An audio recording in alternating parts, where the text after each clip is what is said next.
Welcome back once again to the Imaginary Gallery. It is TJ, your host. I know I said previously that the last video would have been the last one on this subject, but I made a mistake. Actually, this is the final video from Lundy Bancroft's wonderful book, Why Does He Do That? Inside the Minds of Angry and Controlling Men, covering the process of change. Mr. Bancroft tells us that the only time an abusive person will deal with its issues enough to become someone you can live with is when you prove to it and to yourself that you are capable of living without it. And once you succeed in doing so, you may very well decide that living without it is what you would rather do. Keep an open mind and make sure you are not clipping your own wings on top of the clipping that he has given them. Sometimes Mr. Bancroft says he works with a lady who is among the fortunate ones, whose partners do make deep changes, but she finds that this change has ceased to matter because she has simply outgrown him. The fundamental principle, then, is to do what is best for you.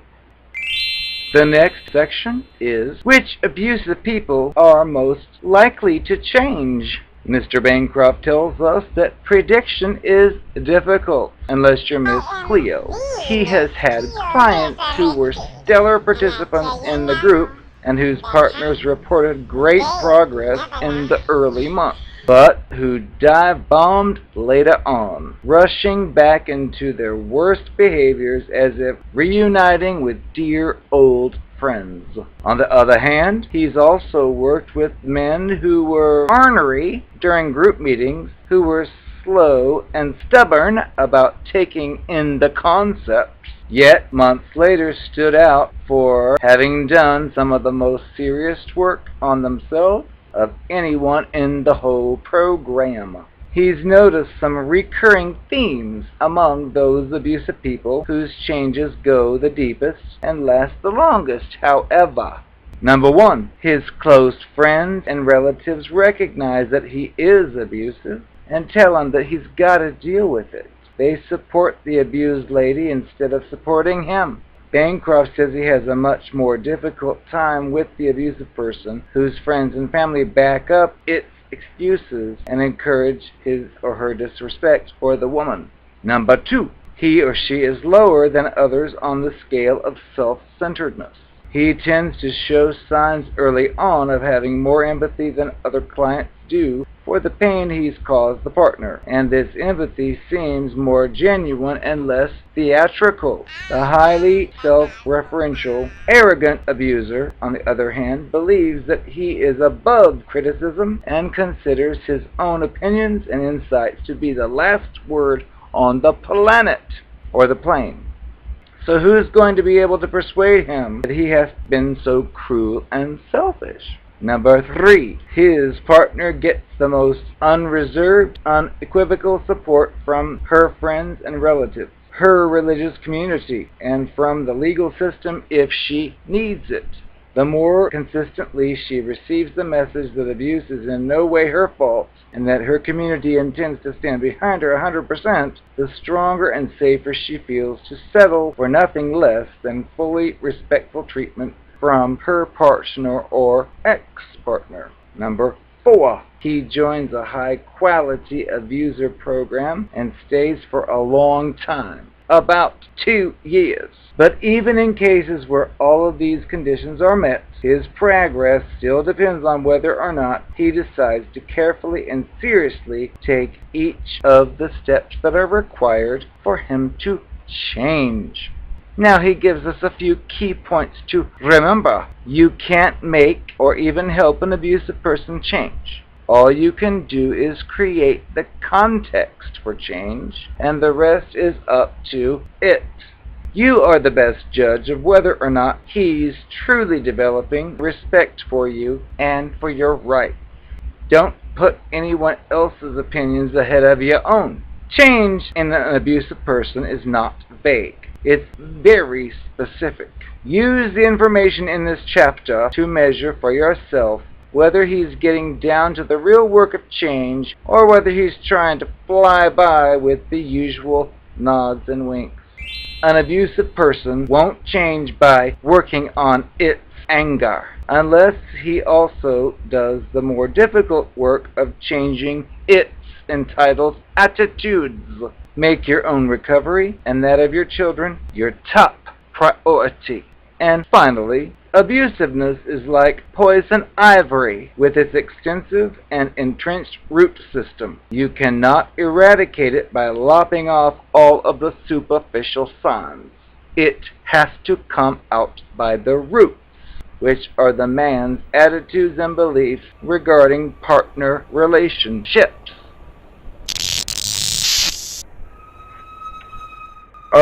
Yes, I am the narcopath. I'm the one that disappeared without a trace. Remember me? I'm sure you do. You had a lot of questions because, frankly, I told you about all kinds of plans I had for you in the near future, in the 5-year period ahead, and even the 10-year period, and then I just vanished without a trace. Honey, I did that on purpose because actually I found somebody else who was a little more lucrative than you, if you know what I mean. But I couldn't end it with you because, all I knew, the new one might not work out.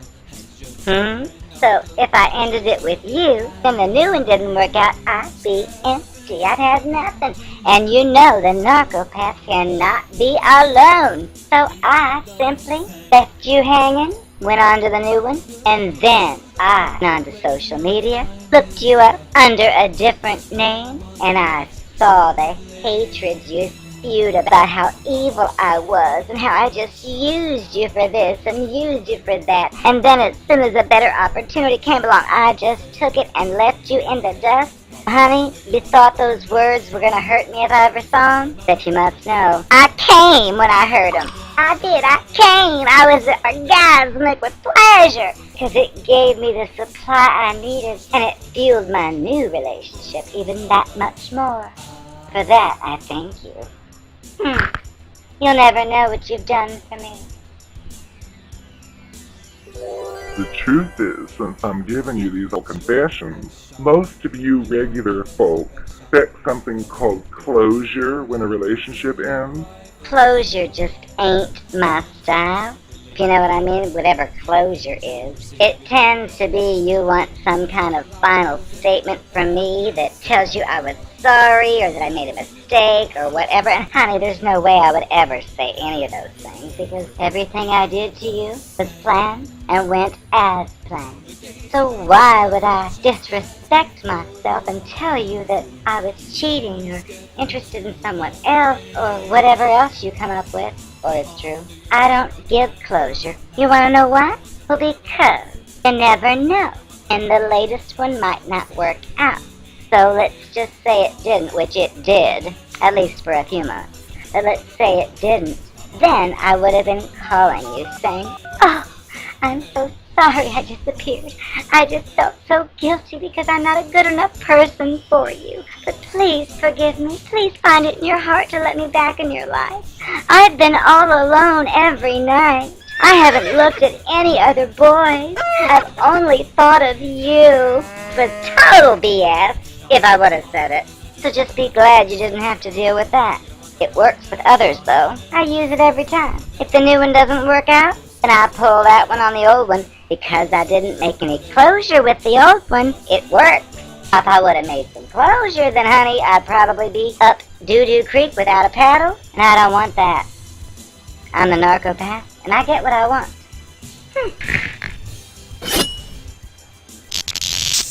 Also, when we made love together, I tried to make you think it was a special thing. Because I found out you were a virgin before you met me, so of course I pretended to be a virgin too. You bought it, not my fault. So I made it seem like every little nuance of every little thing we did was special to me. Such a shock it was for you to find out through the grapevine later. I was doing it with all kinds of people. When you finally contacted me and I took your call for the first time, I tried to make it out like it was your fault. Because you weren't good enough for me. That's why I felt the need to be with all these other people. And it worked. You believed it. It kept you going for days and months, and then I quickly pulled the plug and changed my phone number, because I needed to leave you with something to think of, so just in case I needed to come back, you'd have plenty to talk about. I saw the contradictions that I did. I figured you'd be thinking about those too, and I wasn't going to hear any of those, so I just pulled the plug. And of course, 6 months later, when you finally got a hold of me, I got to hear it all. And I just blew it all off and thought, oh, you're crazy. Oh, you're possessive. You've got problems, that's why I had to leave you. And it worked. You're probably heartbroken and crumbled now. That's the way all my exes are. Get used to it.